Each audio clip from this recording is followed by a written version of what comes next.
Nous sommes à quelques encablures de 2026 et ton corps le sait avant ta tête. Une pression sourde dans la nuit, un nœud au creux du ventre chaque matin.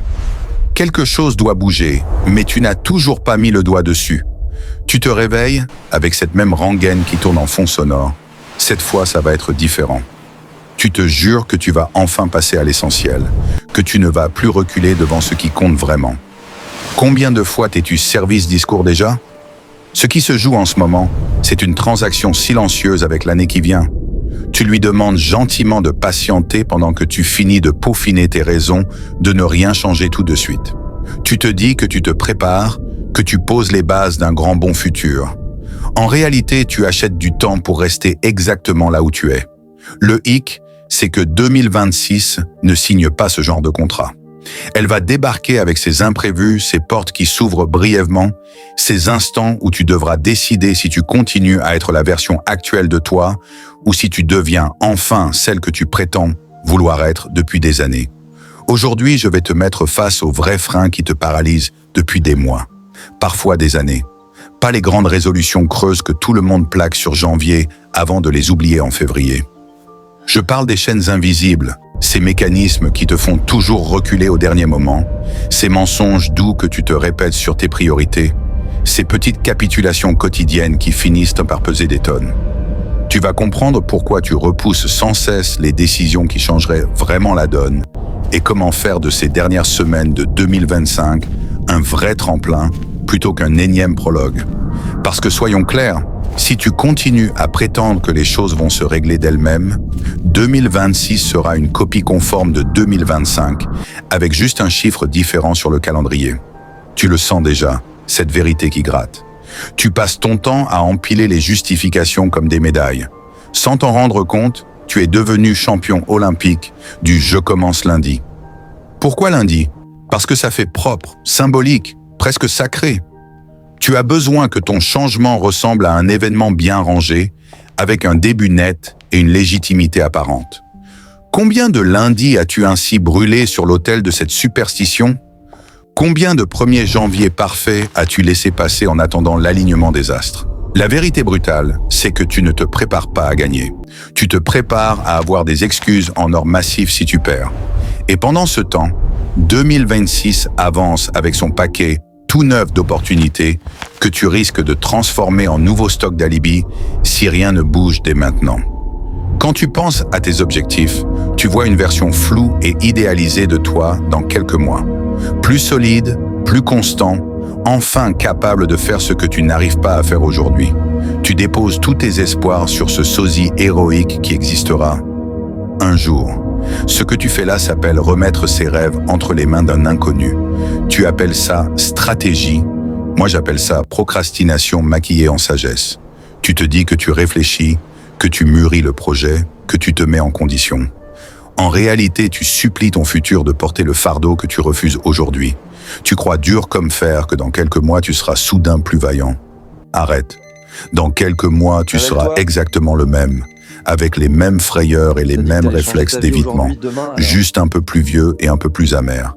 Cette boule dans l'estomac quand tu penses à 2026, ce n'est pas de l'excitation, c'est de l'angoisse pure. L'angoisse de celui qui sait qu'il joue à cache-cache avec le temps et que le temps finit toujours par gagner. Tu entasses les livres, les podcasts, les formations, les articles à lire plus tard. Tu bâtis une forteresse de préparation qui a l'air sérieuse vue de l'extérieur. Mais au fond, tu sais très bien que chaque nouvelle ressource ajoutée est un mois de gagné pour ne pas agir. Chaque « je commence après avoir fini cette formation » est un délai déguisé en investissement. Tu cherches la permission partout, sauf chez la seule personne qui peut te la donner, toi. Le pire, c'est que tu as l'impression d'avancer. Tu lis, tu surlignes, tu prends des notes, tu planifies. Tu te sens presque vertueux. Pourtant, tu tournes en rond dans un labyrinthe dont tu es à la fois l'architecte et le prisonnier. Tu as déjà commencé à écrire mentalement tes objectifs 2026. Tu y mets de l'émotion, de l'espoir, tu imagines la fierté de cocher les cases. Mais réponds-moi franchement, combien d'objectifs 2025 as-tu vraiment tenus ? Pas ceux que tu as gentiment redessinés en cours de route pour qu'ils collent à ta réalité, pas ceux que tu as réécrits à la baisse pour sauver la face. Je parle de ceux qui te faisaient vibrer en janvier dernier. Si tu es honnête, la liste est désespérément courte. Pourquoi? Parce que tu confonds désir et passage à l'acte. Tu crois que vouloir suffit à commencer. Tu savoures par avance le goût du succès et ton cerveau, paresseux, se dit « mission accomplie » sans avoir bougé le petit doigt. Tu jouis du fantasme au lieu de construire la réalité. Regarde tes derniers mois. Combien de conversations difficiles as-tu esquivées? Combien d'appels importants as-tu laissés en attente? Combien de fois as-tu préféré le plaisir immédiat à l'effort qui paye plus tard? Chaque petite reculade est un bulletin de vote pour rester exactement la même personne. Tu votes contre ton avenir plusieurs fois par jour sans même t'en rendre compte. Et tu justifies tout, toujours. Tu es fatigué, tu as eu une grosse journée, tu mérites bien une pause, tu recommenceras demain. Tu es devenu un avocat brillant de ta propre médiocrité. Mais 2026 se fiche de tes plaidoiries. Elle arrivera avec ses exigences, et si tu n'as pas cassé ces automatismes d'autosabotage, tu vas rejouer la même partition, juste avec un décor différent. Cette habitude de tout imaginer en pire avant même d'avoir essayé, cette anticipation négative systématique, c'est ta police d'assurance contre la déception. Si tu t'attends déjà au fiasco, tu ne peux pas être déçu. Sauf que cette assurance te coûte ton avenir.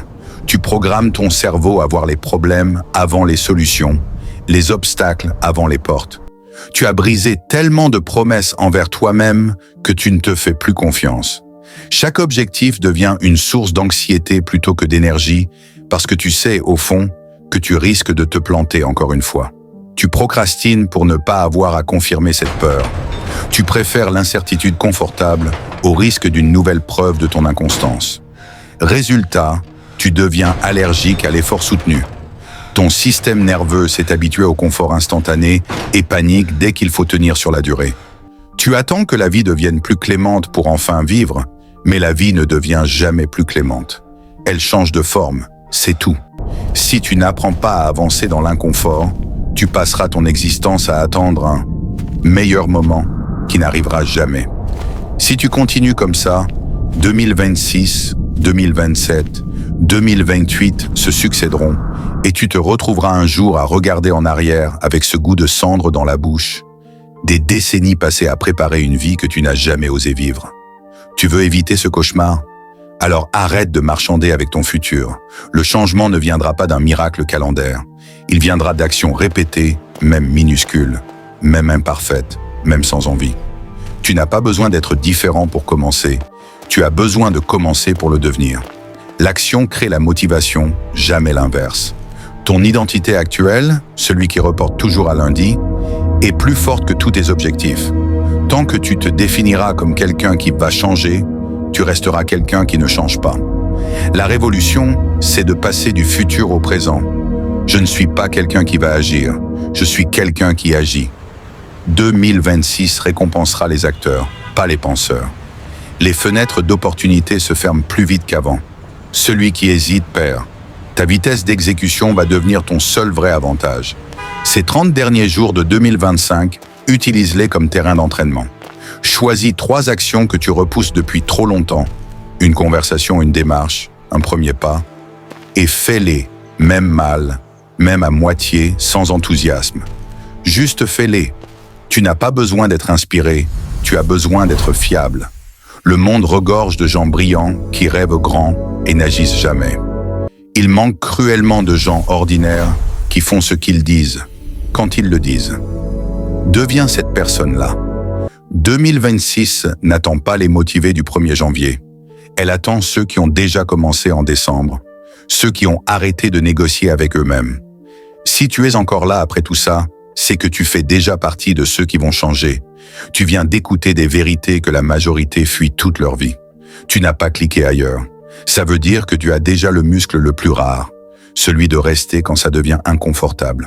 Maintenant, prouve-le. Descends dans les commentaires et écris simplement « Acte », pas demain, pas après avoir fini de lire, maintenant. Ensuite, va faire cette seule chose que tu repousses et qui t'est revenue 10 fois en tête pendant ce texte. Tu sais très bien laquelle. 2026 t'attend, mais elle ne patientera pas éternellement.